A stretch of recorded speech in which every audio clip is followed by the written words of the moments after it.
What if every grain of sand in the desert holds a dying civilization's final plea? A message meant to survive cataclysm, but too often lost to time. In 1822, Jean-François Champollion accomplished what countless scholars before him deemed impossible. He unlocked the secret language of the pharaohs. That breakthrough didn't just resurrect a script, it cracked open the inner world of a culture, convinced it could speak to eternity. Imagine scholars poring over strange looping symbols and realizing they were looking at prayers for relief from famine, petitions to gods unseen, and warnings scrawled by scribes certain their world teetered on collapse. Those messages weren't idle scribbles. They were desperate last attempts to preserve knowledge, dire predictions about rivers running dry, rulers courting ruin, and unseen forces ready to strike without mercy. Champollion's triumph began with a stone slab, discovered more by accident than design. Two parallel inscriptions, one in familiar Greek, the other in intricate hieroglyphs, stood side by side. That juxtaposition was a lifeline thrown from the past, a way for ancient Egyptians to say, "Listen to us even when the sands have buried our cities." Yet even after the Rosetta Stone's secret was revealed, countless other tablets lay silent, their voices muffled by centuries of conquest and neglect. Why did these civilizations carve their greatest secrets into rock, if not to outlast every storm, invasion, and plague? The answer lies in a paradox. Those who sense disaster on the horizon often speak only to themselves, convinced that their warnings must be etched in stone to be believed. But stone can crack, and empires can overwrite history with new monuments, new myths, new rulers who have no patience for the ghosts of the past. As we sift through fragments of cuneiform tablets from Mesopotamia, we find elegant laments over shifting riverbeds and desperate spells against drought. In Maya codices, intricate glyphs plead for celestial alignment, revealing a people who understood how cosmic cycles could unleash upheaval on Earth. Each scribble carries the weight of lived experience, knowledge born from the slow churn of seasons, the rise and fall of dynasties, and the ever-present shadow of mortality. Yet these voices are not unified. They whisper conflicting prophecies, blend science with superstition, and layer practical engineering solutions with mystical incantations. That tension is part of their power. It reminds us that ancient wisdom rarely fits into tidy categories. When we finally piece together a translation, we discover a civilization's soul laid bare, its fears, its triumphs, and its unshakable belief that, if only someone could hear, the future might bend to their will. Even today, new fragments surface in dusty archives or beneath construction sites, each promising another clue. When Champollion first decoded Temu Temu, the name of a vanished king, he felt a shiver that went beyond academic thrill. He understood that the past was not dead. It lived on in language, law, and legends. But the more he revealed, the more questions he unearthed. How many messages were lost forever, because their tablets crumbled into oblivion? What secrets lie under meters of sediment, waiting for an earthquake or a bulldozer to expose them? And here's the unsettling thought. We may be doing the same to ourselves. Our digital age promises permanence, yet we write on platforms that can disappear overnight. We entrust our history to serve as vulnerable to electromagnetic storms, obsolescence, or simple human error. If an archaeologist from the year 4025 excavated our ruins, what would they find? A scatter of encrypted data points? A few backed-up manuscripts? Or would our grand narratives have slipped into silence, as complete as those first Egyptian hymns once were? The echoes in the sand challenge us to listen differently. They ask not only what happened to those lost civilizations, but why their voices fell silent, and what we can learn before it's too late. Every rediscovered tablet, every freshly translated glyph, reignites a dialogue across ages. It's as if the ancients are whispering from beyond the grave, demanding that we honor their insights and heed their warnings. So as we embark on this journey to uncover why great civilizations vanished, Remember Champollion's lesson. No matter how buried a message may seem, persistence can pry open even the most stubborn seals. The sand may shift, languages may die, but the human impulse to record, to warn, and to believe in a future worthy of their memories endures. Our task is simple in theory yet monumental in practice: to listen closely, to translate wisely, and to ensure that today's whispers don't become tomorrow's lost echoes.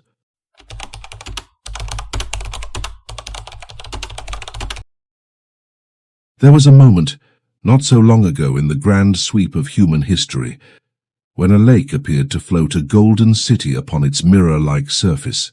The Spaniard Hernán Cortés arrived in 1519 to find Tenochtitlan rising from the waters of Lake Texcoco like an illusion. Stone causeways connecting temple-crowned islands, canals threaded between emerald plazas, and smoke spiraling from sacrificial pyres that vanished into the Mexican sky. Cortés later wrote that the city exceeded anything we had ever imagined, yet behind its shimmering grandeur lay tensions that would prove fatal to its splendor. Tenochtitlan was an architectural marvel, with aqueducts carrying fresh spring water to its people and bustling markets overflowing with cacao, exotic feathers, and glistening gold. Yet every marvel carried a hidden cost. Chinampas, those brilliant floating gardens, required constant maintenance and water, management that depended on the seasonal rhythms of the lake. When drought threatened, the very lifeblood of the city ebbed away. Beneath the painted facades of its great temples, priests whispered of omens, comets streaking across the sky, dreams of blood-white beasts and prophecies of foreign conquerors. These priests and scholars held a sacred duty to record not only triumphs but portents of disaster. In codices bound with jaguar skin, they scribbled glyphs detailing cycles of famine and flood, rituals to appease Tlaloc, the rain god, and invocations to Huitzilopochtli, the sun god, whose hunger they believed could be sated only with human sacrifice. Such knowledge was guarded fiercely, accessible only to the elite, the Tlatoani ruler, the Pahuali priests, and a select group of scholars. Ordinary citizens, though dazzled by the city's pageantry, remained largely ignorant of the precarious balance that underpinned their world. It's a paradox repeated across history. The greater the empire, the more it depends on specialized knowledge, and the more that knowledge becomes a liability. When Cortés and his complicit Tlaxcalan allies marched into Tenochtitlan's jeweled heart, the Aztec Emperor Montezuma greeted them with gifts and deference. Montezuma's courtiers surely recognized in the Spaniards' gleaming steel and mounted horses the fulfillments of dread prophecies, yet power, diplomacy, and fear entwined to produce paralysis rather than resistance. A ruler who had once commanded thousands found himself entangled in a web of ritual obligation and cosmic dread. Meanwhile, Cortés exploited this very opacity. He claimed to be the returning Quetzalcoatl, the feathered serpent god, fulfilling a centuries-old prophecy. Whether he believed his own deception or truly manipulated their myths, he understood that an empire's greatest strength, its culture, its religion, its sense of exceptional destiny, could also become its greatest weakness. By embodying a god, he bypassed their defenses, turning sacred awe into surrender. What remains of Tenochtitlan's soaring ambition? The Spanish razed the city, stone by sacred stone, to build Mexico City atop its ruins. Temples became cathedrals, codices were burned as heretical texts. The knowledge encoded in hieroglyphs and pictographs was declared witchcraft. Priests who had once mapped the movements of Venus and chronicled climate cycles were silenced or forced to flee. In a matter of years, the sophisticated hydraulic systems that sustained a metropolis of hundreds of thousands fell into disrepair, canals clogged, and the lake's vibrant ecology turned stagnant. Yet remnants endured, in hidden manuscripts, in the myths that villagers continued to whisper when the church bells fell silent. and in the very plant species that stubbornly grew near the old Chinampa beds. Centuries later, scholars would unearth the layers of conquest and ecological collapse, tracing how boom and bust had been inscribed into the city's DNA. They learned that greatness often demands the sacrifice not only of lives, but of transparency, of the open sharing of knowledge that might warn of impending ruin. This theme echoes far beyond the shores of Texcoco. Medieval Venice, rising from a lagoon, thrived on salt trade and maritime prowess, but depended on slave labor and deforestation upstream. The British Empire, powered by coal and steam, left behind a trail of deforested landscapes and polluted rivers. Modern megacities, hungrier than their predecessors, draw down aquifers and rely on complex supply chains that most residents never question. How many people in Los Angeles today realize that the region's water flows through a network of aqueducts spanning hundreds of miles, sourced from mountains half a continent away? How many understand that a single pipeline failure could bring life to a halt? When we marvel at glass skyscrapers and data centers humming with computational power, we stand in the shadow of the same conundrum Montezuma faced. Progress built on hidden scaffolding. We delight in air-conditioned comfort without pondering the energy debts we pass to future generations. We download petabytes of information to devices that will become e-waste, burying our digital legacy in landfills filled with heavy metals. In the same way Cortés rode into myth, we too risk mistaking our inventions for destiny rather than acknowledging their fragility. There's a subtle lesson in the story of Tenochtitlan. Greatness can intoxicate, pushing societies to bury inconvenient truths beneath layers of culture and ritual. The more we elevate ourselves above the natural world, heralding each technological leap as proof of our mastery, the more vulnerable we become to a flash flood, an economic collapse, or a pandemic. When complexity breeds dependence on specialized experts, entire populations lose the ability to respond when the experts fail. So, as we stand in the 21st century, our own version of Tenochtitlan rising in steel and silicon, we must ask, what knowledge are we choosing to hide? Which alarms are we silencing because they clash with our image of eternal growth? And who holds the keys to the vaults of information that could avert disaster yet are locked behind bureaucratic walls and proprietary patents? Cortés may have dismantled the Aztec Empire, but he also illuminated a universal truth. Opacity breeds exploitation, and hubris invites collapse. To honor the memory of those lost beneath the waters of Lake Texcoco, we must look beyond the glittering facades of our own cities. We must demand transparency, cultivate decentralized knowledge, and remember that every marvel carries within it the seeds of its undoing. Because if history has taught us anything, it's that when empires soar, they only do so by silencing the whispers of their foundations. And silence, after all, is the loudest warning of all.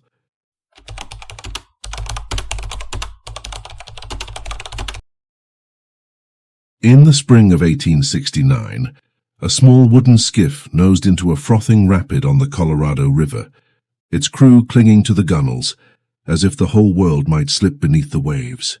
John Wesley Powell, one-armed Civil War veteran turned intrepid explorer, had gathered his team to chart an uncharted force of nature. They weren't hunting gold or territory. They sought something far more elusive, proof that even the slowest, quietest changes could bring the mightiest empires to their knees. Powell's journals crackle with wonder and unease. He wrote of canyons so deep the sun vanished by midday, of sandstone walls that glowed with ancient secrets. He marveled at how the river carved its path with infinite patience, gnawing away rock grain by grain until whole landscapes shifted. But he also noted small warning signs, muddy banks where floods had recently breached the levees, dead fish tangled in driftwood, desert scrub pushing closer to the waterline each season. These subtle changes weren't dramatic enough to capture headlines, yet they carried the weight of slow-motion catastrophe. Powell met with tribal leaders whose ancestors had thrived along these waterways for generations.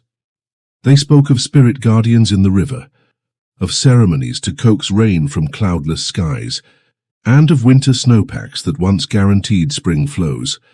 But now springs arrived leaner, and summers lingered longer, exacting a toll on crops and livestock. The elders warned of hungry waters and tired winds, yet their caution slipped through the cracks of a nation racing toward manifest destiny. Thousands of miles away in the Indus Valley, ancient urban planners had faced a similar dilemma. Mohenjo-Daro's grid of streets and sophisticated drainage systems spoke of a civilization that understood water management. Granaries guarded against famine, and coordinated irrigation brought bounty to parched plains.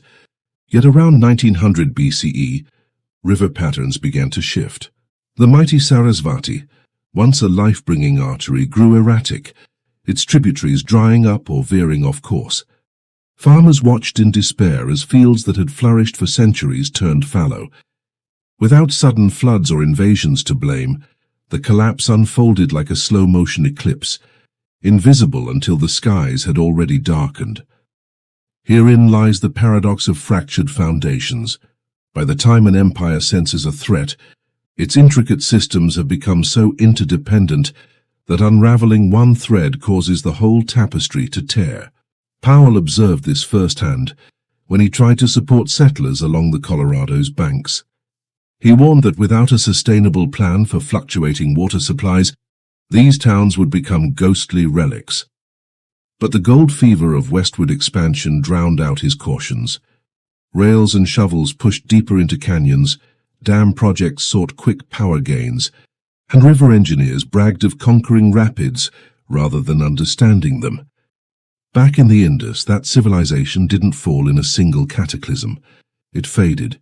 Villages shrank, trade networks dissolved, and grand brick houses were abandoned to the elements. Only centuries later did archaeologists puzzle over empty streets sealed by Aeolian sand. The clues were all there: sediment cores showing drying trends, pottery shards marking shifting trade patterns, and seals hinting at once powerful merchant guilds that quietly vanished. It was a collapse as patient as gravity, as relentless as time. The lesson Powell and those ancient engineers left us is clear. When we bury our heads in triumphalism, boasting about skyscraper heights or modern irrigation marvels, we blind ourselves to the subtle tremors beneath our feet. In the 21st century, we've built megacities on aquifers we drain faster than rain can refill. We've rerouted rivers to quench distant fields, leaving delta communities stranded. We lay fiber optic cables and erect towering turbines without always considering how winds or currents may shift with rising temperatures. Imagine a coastal megacity that depends on a single water source 500 miles away. A decade of warmer winters and inconsistent snowpack could throttle that pipeline.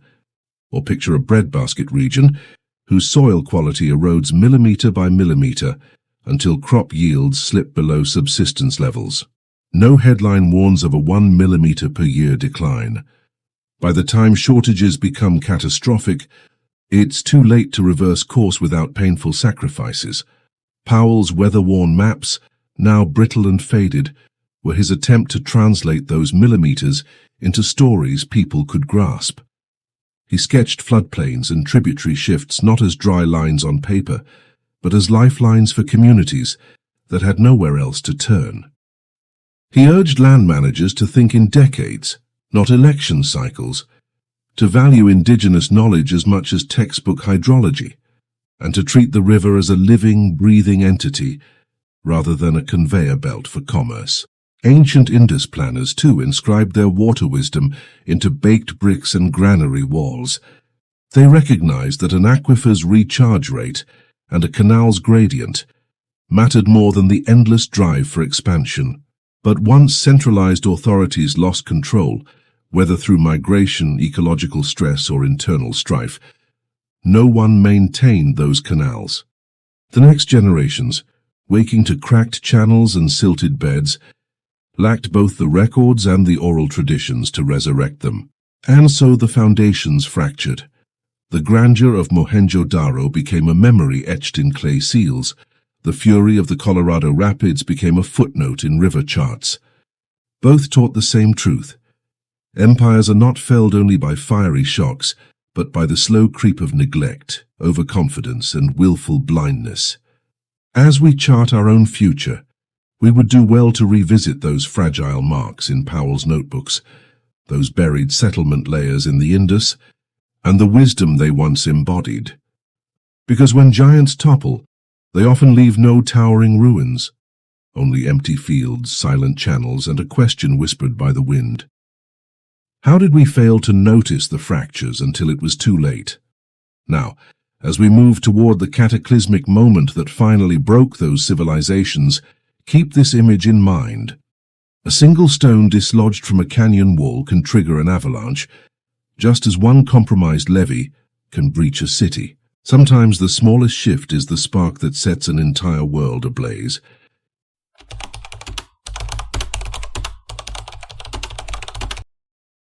Centuries before Homer's heroes sailed the Aegean, a vibrant civilization pulsed on the island of Crete. The Minoans built palaces of pink and gold, where sunlight slanted through alabaster windows onto frescoed walls depicting dolphins, lilies, and the bone-white bodies of bull leapers. Life there hummed with ritual artistry and a network of sea lanes that carried their pottery and perfume to every shoreline from Egypt to Anatolia. Yet beneath that sunlit splendor lay an unseen vulnerability, an Achilles heel waiting for a catalyst potent enough to shatter centuries of prosperity in a single explosive moment.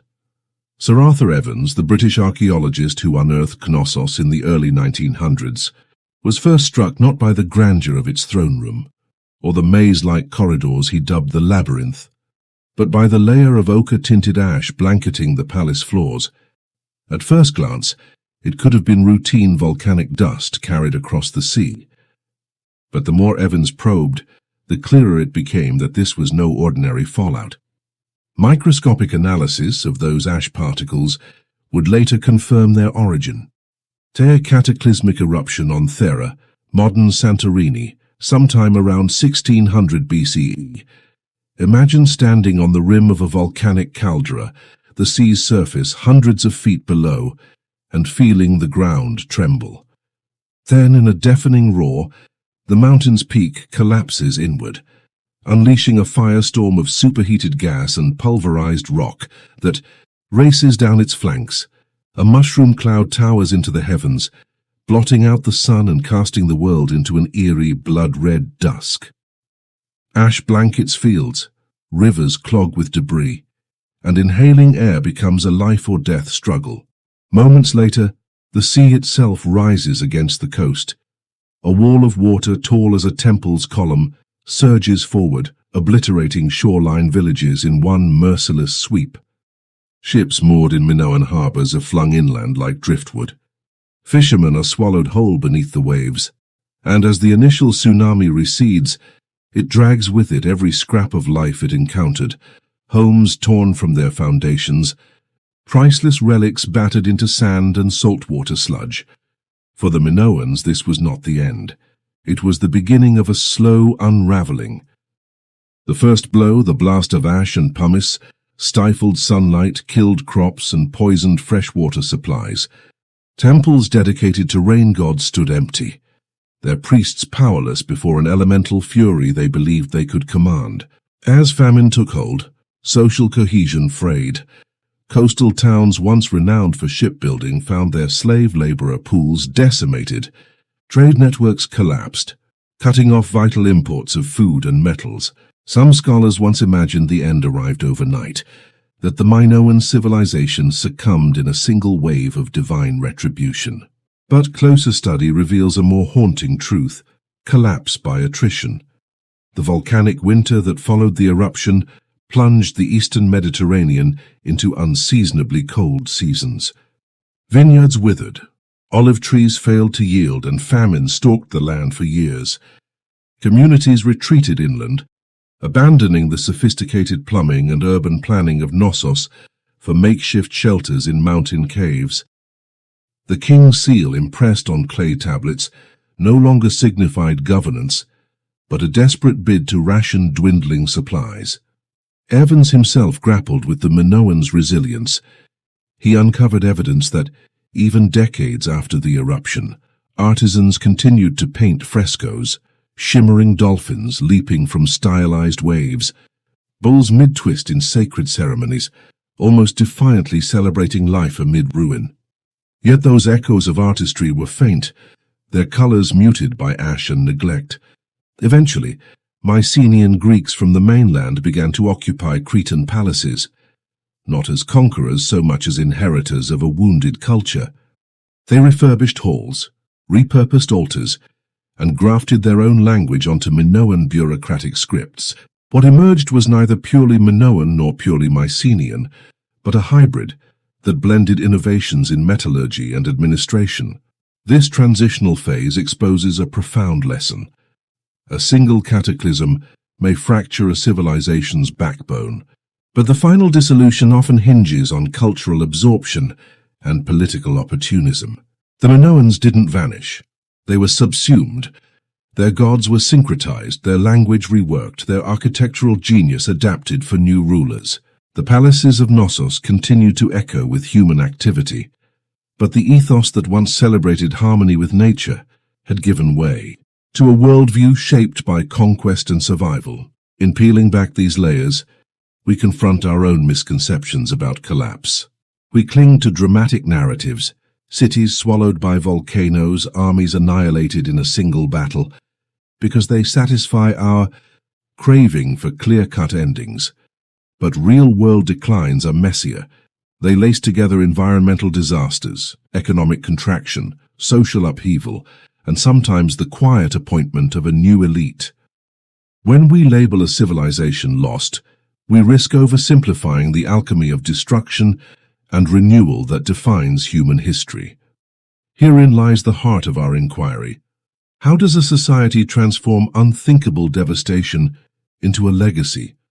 The Minoans responded to Thera's fury by building altars to appease gods, by adapting trade routes to avoid ash-clogged ports, and by innovating agricultural practices to coax life back into scorched earth. Their successors, the Mycenaeans, absorbed these lessons and reshaped them, fortifying citadels, centralizing grain storage, and weaving Minoan motifs into their own tomb frescoes. Even as one chapter ended, another began, enriched by the ashes of its predecessor. Today, as we face our own potential final spark, whether it be climate tipping points, pandemics, or geopolitical fractures, we ignore the Minoan example at our peril. We must ask, are we equipped to translate catastrophe into constructive change? Will we cling to hubris, believing our technologies can snuff out any threat, or will we, like those ancient Cretan artisans, learn to commemorate and adapt? Sir Arthur Evans could never have foreseen that his dusty excavations would illuminate challenges faced by a globalized world 10 millennia later. Yet the ash under his trowel and the frescoes in his hand speak across time, urging us to see collapse not as a final curtain, but as a pivot, a moment to choose transformation over extinction. In the next segment, we'll trace how those adaptive legacies faded into myth and how, from Cahokia's earthen mounds to Easter Island's toppled moai, the pattern repeated itself. Civilizations learning, unlearning, and sometimes failing to remember the warnings inscribed in their own ruins. But for now, let the Minoan story remind us that the greatest disasters aren't always the loudest. They're the ones that leave us scrambling to piece together our own echoes in the dust.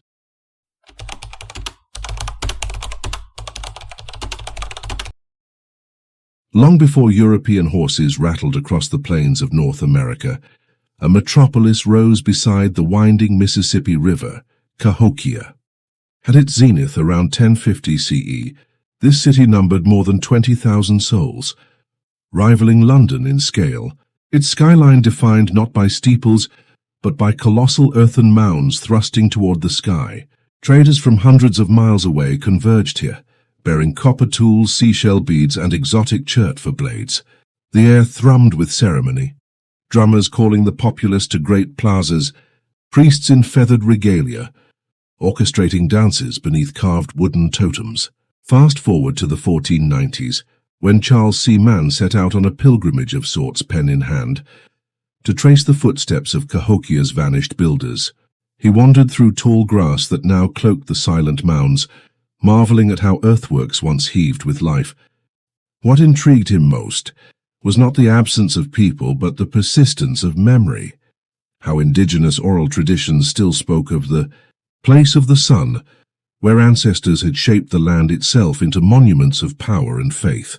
Man discovered that the city's collapse wasn't the result of a single siege or a dramatic drought, but of a cascade of interconnected stresses. As forests were cleared to feed construction and farmland, rivers shifted course, altering the lifeblood of trade routes. A series of unusually wet summers led to floods that drowned lower terraces, while successive cold snaps soured crops. Social tensions mounted. Elite families jockeyed for control of dwindling resources, and evidence points to violent clashes within the city's core. Yet even as Cahokia's plazas emptied and its population dispersed, the legacy of its makers endured. Stone tools and pottery styles spread to distant communities. Ceremonial practices evolved, but retained echoes of mound-building rituals. And settlers deep in the Ozarks carried fragments of Cahokian cosmology into their own myths. In many ways, the city never fully died. It devolved into a network of smaller polities, each preserving a piece of its grandeur.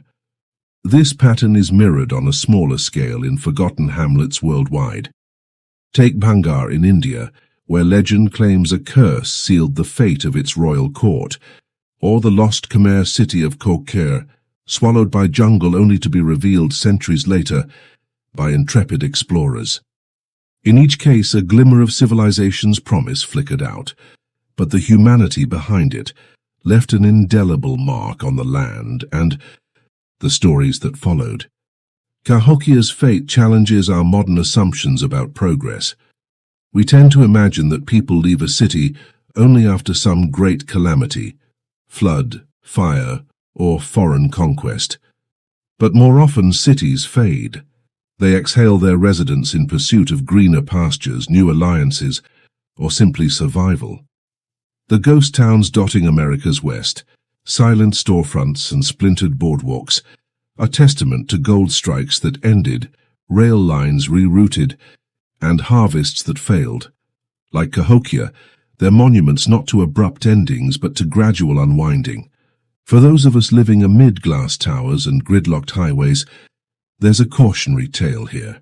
We build infrastructure for a world that may not exist in 50 years. We pave over wetlands, channel rivers into pipes, and dismantle traditional knowledge, thinking we can always import solutions when our engineered systems fail. But what if those systems become obsolete faster than we can adapt? What stories will future settlers tell when they stumble upon our abandoned suburbs and sunken parking lots? Charles Mann's journey reminds us that archaeology is not just the study of stones, it's the study of choices. Every mound built in Cahokia was a testament to collective will, a decision to shape the earth, to gather thousands for rituals, to construct a city that might last forever. And every home left behind was a decision to leave, to seek new horizons when the costs of staying outweighed the comforts of community. That push-pull dynamic echoes in our own lives. We migrate from small towns to tech hubs chasing better wages. We abandon family farms for high-rise condos. We chase connectivity via fiber and 5G, sometimes at the expense of the local bonds that once held neighborhoods together. In doing so, we participate in the same forces that hollowed out Cahokia's plazas, albeit on a global scale. Yet there's hope in how Cahokia's influence rippled outward. Many North American tribes still celebrate the green corn ceremony, rooted in the agricultural and spiritual knowledge of ancient mound builders. Archaeological efforts, led by indigenous scholars, are reclaiming those histories, turning the narrative of loss into one of resilience and revival. Museums now partner with descendant communities to reinterpret artifacts, ensuring that mound-building wisdom informs sustainable Land management and ecological restoration today. Perhaps our task is similar. To mine the lessons of vanished cities and breathe new life into their wisdom. We can re-embrace localized agriculture to buffer against global supply shocks. We can design cities that flood and drought cannot easily unmake.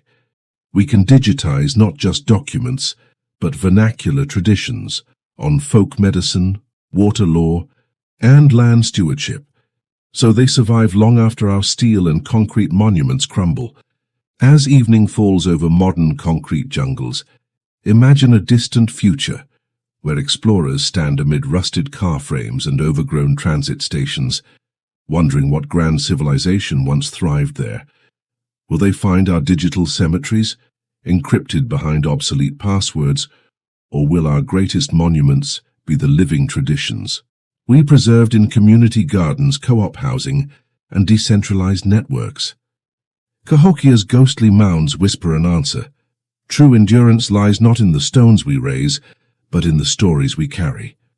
If we want our civilization to outlast its own vanishing point, we must weave our knowledge into every field, every festival, and every voice, so that when the last skyscraper falls, our echoes in the sand remain unmistakable.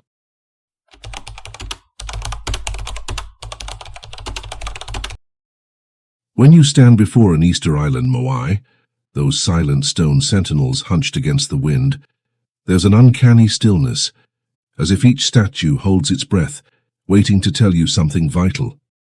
They were carved from volcanic tuff between 1250 and 1500 CE, hauled miles across deforested plains, and raised to watch over communities that believed their ancestors' spirits lived on in stone.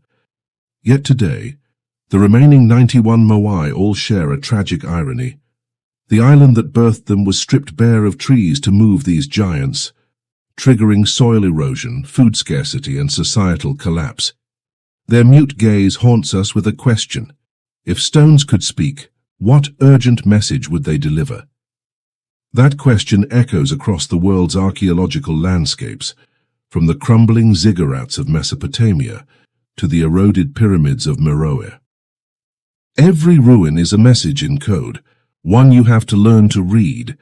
It's a warning scrawled not in ink, but in choices. The choice to strip forests for monuments, to divert rivers for irrigation, to bury inconvenient truths beneath layers of bureaucracy. And today our own ruins are forming in real time, bleaching coral skeletons, parched aquifers, and shorelines redesigned by retreating glaciers. The stones of tomorrow speak now if only we listen. Enter Greta Thunberg, the Swedish teenager who sat down alone outside her parliament in August 2018 with a sign reading Skolstrike for Klimatet, school strike for the climate. No one anticipated that her solitary vigil would erupt into a global movement, with millions of students and citizens demanding urgent action to avert environmental collapse. Greta's power didn't come from polished speeches or political office. It came from translating data. Rising CO2 levels, record-breaking temperatures, vanishing ice sheets into moral urgency. She became a living conduit for the planet's battered voice, turning silent graphs into impassioned pleas that world leaders could no longer ignore. Greta's success underscores a paradox. Sometimes human voices can articulate what stones cannot. While an archaeologist must painstakingly reconstruct climate shifts from sediment cores or tree rings, a teenager with a hand-painted sign can capture the moral dimension of that data and galvanize billions. Yet the stones still whisper their warnings in the background.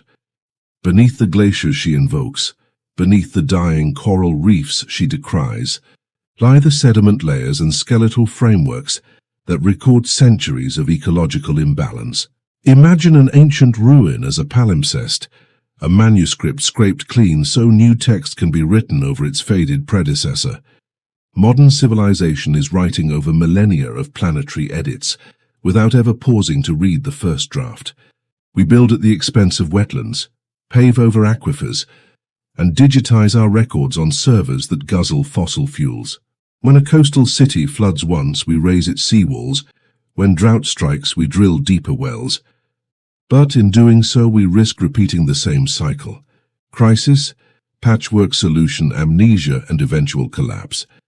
The stones of the past and the data of the present form a single continuum of warnings, if we choose to see them.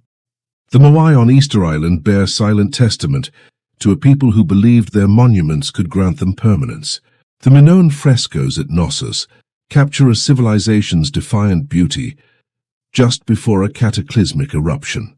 The clay tablets of plead for canals to be dredged, temples to be rebuilt, kings to heed the omens. And Greta's placard channels all of that into one clear demand. Listen now, act now, before the message is buried beyond retrieval. So what should we do? First, we must train ourselves to read modern ruins while they still stand. Satellite imagery showing diminishing Arctic ice is as legible as a crumbling colonnade. Drought maps over Central Asia hold as much urgency as the faded pictographs in a Maya codex. We need to democratize access to these data, open climate models, crowdsource environmental monitoring, empower local communities to document ecological changes in real time. Second, we must turn warnings into rituals of collective accountability. Just as the Maya held ceremonies to coax rain, we can establish annual global reckoning days, where every nation publicly reports on ecosystem health, deforestation rates, groundwater levels, soil nutrients, and carbon footprints. These wouldn't be mere data dumps, but communal gatherings, digital and in person, where scientists, indigenous leaders, activists, and citizens share stories, set new goals, and renew pledges to the living planet. Third, let's integrate ruin literacy into our education systems. Children learning to read hieroglyphs study the collapse of Egyptian dynasties. Why not teach them to interpret digital drought indices and coral bleaching reports as readily as they decode ancient scripts? By blending environmental science with historical case studies, we instill both analytical skills and a deep sense of continuity, an understanding that today's data points sit atop millennia of Earth's responses to human action. Finally, we must reclaim the radical clarity that Greta showed us. Technology offers us dashboards, sensors, and artificial intelligence to predict crises before they strike. But it cannot replace the moral urgency of a single voice. Whether it's a teenager on her nation's steps or a village elder on the banks of a drying river, human testimony transforms sterile metrics into compelling imperatives. We must protect and amplify those voices, ensuring that bureaucratic inertia and corporate interests cannot bury them beneath red tape. The stones that survive from extinct civilizations are not just relics. They are beacons, markers pointing toward lessons we still need. And the data we generate today is the mortar between those stones, binding past to present. If we want our grandchildren to hear those messages, we must act as translators and guardians, heeding the subtle tremors beneath our feet, the faint whispers in the winds, and the lone voices crying out in the squares. In the end, silence is not neutrality. It is consent to erasure. If we ignore the stone's warnings and stifle the voices of conscience, we risk sealing our own fate beneath layers of forgotten debris. But if we learn to listen, to the ash under our feet, the ice beneath our feet, and the voices around us, we might yet rewrite the ending of our story. What will your message be when the stones begin to shift? And will you ensure it echoes beyond the sands of time?